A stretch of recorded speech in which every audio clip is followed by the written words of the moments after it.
Jour 2, journal de bord. Bonsoir à toutes et à tous. Il est actuellement 23h17. Excusez-moi. Il n'y a même pas eu de prévision matinale aujourd'hui.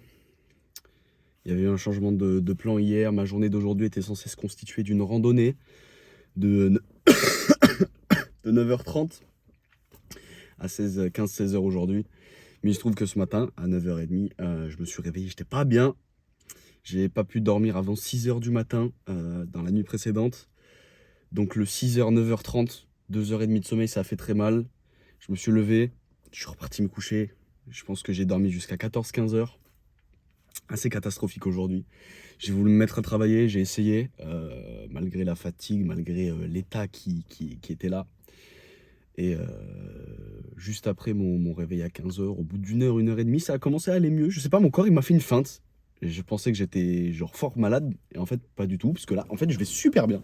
Là, c'est juste parce qu'il fait très très froid, que je sors à 23h17, alors que là, on a des températures négatives qui sont prévues pour la nuit, il va faire -2, je crois. Donc ça fait mal. Et aujourd'hui, c'était catastrophique en termes de productivité. C'était très très très très très nul. Mais bon, je suis toujours là, j'ai failli skipper le journal de bord, mais je me suis dit que c'est l'engagement que je devais tenir absolument. Aucune erreur. Même si j'ai rien fait de ma journée, je dois être là et je dois le dire. Je suis là, je vais te dire. Je suis là, je suis honnête avec vous, je n'ai rien fait aujourd'hui quasiment. C'est terrible. Là, je viens de me prendre 2 cafés à 22h30. J'ai fait des pompes. Bon, j'ai toujours fait un peu de sport, mais j'ai même pas pu aller à la salle de sport. Enfin, pas pu. J'ai pas trouvé la force d'aller à la salle de sport. Je pense que j'aurais dû quand même me forcer. Mais bon, j'ai préféré écouter mon corps un petit peu. J'irai demain. Demain, j'ai ma petite sœur à amener à l'école à 8h30. Je vais me lever à 7h30. 7h30, je vais faire ma petite routine, je vais m'étirer, je vais boire de l'eau, un petit café. Et j'ai un nouveau truc que j'ai incorporé dans ma routine, que vous verrez demain. Je ne vous spoile pas parce que je trouve que c'est assez atypique. J'ai découvert quelque chose qui avait beaucoup de bienfaits. Et vous verrez tout ça demain matin. Du coup, quand je rentrerai de l'amenage de ma petite sœur à l'école, comme ça j'aurai le temps de vous parler, de discuter un petit peu avec vous. Voilà. Dans le journal de bord d'hier, j'avais dit que je voulais aborder un sujet aujourd'hui, dans ce journal de bord, qui est celui des responsabilités que je voulais prendre et tenir au sein de mon foyer, au sein des gens qui m'entourent, et un petit peu vous faire un prévisionnel de ce que je vais faire dans les prochaines semaines, prochains mois. Donc ça va se constituer comme ça. À l'origine, il y a quelques temps, depuis 3-4 mois, en fait quasiment depuis juste après mes 18 ans, je me suis dit mon objectif, c'est de trouver du travail, ce que j'ai fait puisque je suis allé en Suisse, j'ai travaillé pendant 3 mois, je me suis fait des sous, je suis rentré. Et j'ai utilisé ces sous, j'ai investi beaucoup, énormément, j'ai acheté du matériel nécessaire à la transmission de mes idées, à être plus professionnel, plus productif. Et donc tout cet argent, comme je vous ai dit hier, là il me reste 160 € qui vont partir dans un plein d'essence, une facture de téléphone de 50 € d'Orange, puisque c'est moi à la maison qui paye Internet, la box Internet, la télé, etc. Plus, qu'est-ce qui manque 50 € de l'écosystème. L'écosystème, c'est l'accès mensuel qui coûte 50 € par mois, où vous êtes dans le réseau on va dire de la plupart des gros entrepreneurs français. Il y a Sol Copywriting, Anthony Jonas, Rudy Bonte, et plein d'experts, experts en administratif, experts en branding, experts en coach sportif. Il y a un coach sportif. Très très bien, et c'est vachement bien. Donc j'ai 7 abonnements qui tombent aussi tous les mois. Donc on va dire qu'en paiement récurrent qui reviennent tous les mois, j'ai 120 € qui partent. Donc là c'est pour ça que j'attends, je vais relancer les agences intérim là demain en début de semaine quand elles vont rouvrir. Je vais rappeler les 2 dans lesquelles je suis pour trouver absolument quelque chose d'ici cette semaine, ou faut qu'il y ait un contrat qui soit signé d'ici la semaine prochaine, parce que sinon là les sous ça va être trop compliqué. Mais voilà, donc du coup, le prévisionnel après la Suisse, je l'imaginais comme ça. J'imaginais me faire des sous, me créer une source de revenus stable et prendre un appartement, prendre mon indépendance, etc. Mais derrière moi, j'aurais laissé ma mère et ma petite sœur qui, on va pas se le cacher, aujourd'hui, c'est un peu la galère. La galère en termes de sous, c'est la galère en termes de temps à consacrer au foyer, au bien-être de l'endroit où on vit, au bien-être de chacune des personnes qui se trouvent dans ce foyer.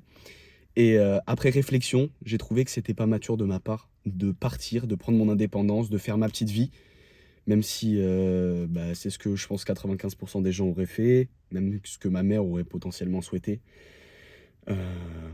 pour mon bien-être. Mais moi, je pense que il faut que je prenne soin des personnes qui m'entourent. Et ma famille, il faut que je la mette bien. C'est-à-dire que là, il y a plein de choses qui vont pas. Il faut que je rachète plein de petits trucs pour qu'on puisse se sentir bien dans le foyer tous ensemble, pour que ma mère ne soit plus en galère dessous. Et je veux aider à ça. Vraiment, je veux. Si vous voulez, en fait, ma mère, par mois, elle a plus de dépenses que de sous qui rentrent. Donc, ça crée un déficit. Enfin, il y a un écart qui est négatif, qui crée, on va dire, une sorte de découvert, même si ma mère n'est pas découverte. Mais si, il me semble qu'elle l'est. En fait, je sais pas exactement et je m'en fiche quelque part. Je sais juste que l'argent qui rentre est plus faible que l'argent qui sort. Donc c'est un problème. Moi, je veux combler cet écart pour que ma mère puisse retrouver une stabilité. Grâce à cette stabilité, on va pouvoir investir dans des choses qui sont nécessaires dans la maison à racheter. Comme ça, ma mère aura aussi plus de temps. Elle va pouvoir s'inscrire à la salle de sport. Et quand elle se sera inscrite à la salle de sport, ça va être l'élément qui va la faire arrêter de fumer. Et c'est absolument ce que je veux. Je veux que ma mère arrête de fumer. C'est la chose qui lui pompe le plus d'énergie, de santé. Il faut qu'elle arrête. Je pense qu'on est tous d'accord là-dessus que si on a un parent ou un proche qui fume, on veut qu'il arrête. C'est ce qui est logique. Mais donc voilà, c'est ma mission. Je ne partirai pas de la maison tant qu'il ne sera pas atteint. On se met tous bien dans la maison, faire en sorte que tout soit bien rangé, tout soit classé, tout ce qui doit aller à la déchetterie ira à la déchetterie, faire en sorte que ma mère ait sa voiture dans un état parfait, que ma voiture soit dans un état parfait, que tout le monde en fait soit dans un état global, sain et parfait. Donc voilà, moi du coup si je ramène des sous à la maison, moi vu que j'ai pas de loyer à payer, 50% des sous, c'est à peu près comme ça que je me suis dit que la répartition allait se faire. 50% des sous vont aller directement à ma mère et à l'achat de choses qui vont permettre le bien-être global dans le foyer.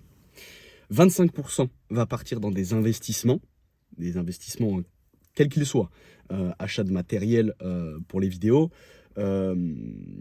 investissement dans quelque chose sur du long terme qui va me rapporter, peut-être dans la bourse, peut-être des choses comme ça. Donc 25% pour l'investissement. Et les 25%, tiens, il y a toutes les lumières qui viennent de s'éteindre. Les 25% restants seront destinés à la fois à un mix de tout, un mix avec du plaisir, les petites factures à payer, des petits suppléments, faire plaisir aux potes, etc. Donc ça va se jouer comme ça. Mais voilà, 50% du budget ira dans le bien-être du foyer. Et puis voilà. Voilà. Euh, C'était ce dont je voulais vous faire part. Je vais pas vous embêter plus ce soir. Déjà, là, c'est une épreuve pour moi de faire ce journal de bord aujourd'hui. Je suis un peu blasé, je pense que ça se voit. Mais voilà, j'avais dit qu'on montrerait tous les côtés négatifs et positifs dans la vie. Je vais pas vous montrer que le positif. Là, ça fait partie un petit peu du négatif. Voilà, j'ai rien fait. On va dire qu'aujourd'hui, j'étais un peu une merde. On va dire les choses clairement. Mais je rattrape tout ça demain. Je vais rattraper tout ça demain. On verra les objectifs que je vais me fixer demain. Je vais me faire une petite to-do list là ce soir avant d'aller dormir. Parce que là, les cafés, ils sont encore en train d'agir. Là, je suis à fond. Enfin, à fond intérieurement. Extérieurement, ça se voit peut-être pas trop. Mais voilà. Je vais mettre ma petite to-do list. Je vais préparer mon sac pour le sport. Et je vais mettre les sujets principaux que je vais aborder demain dans le journal de bord. J'espère que vous avez passé une super journée. On va évoluer ensemble, côte à côte. Ça va être une très belle expérience, riche en plein de choses. Ce qui est bien, c'est que là, j'ai pas du tout bégayé, il n'y a pas du tout de blanc, donc je vais pouvoir vous balancer ça de suite, sans faire de montage, et ça va durer, je pense, moins de 10 minutes. Voilà.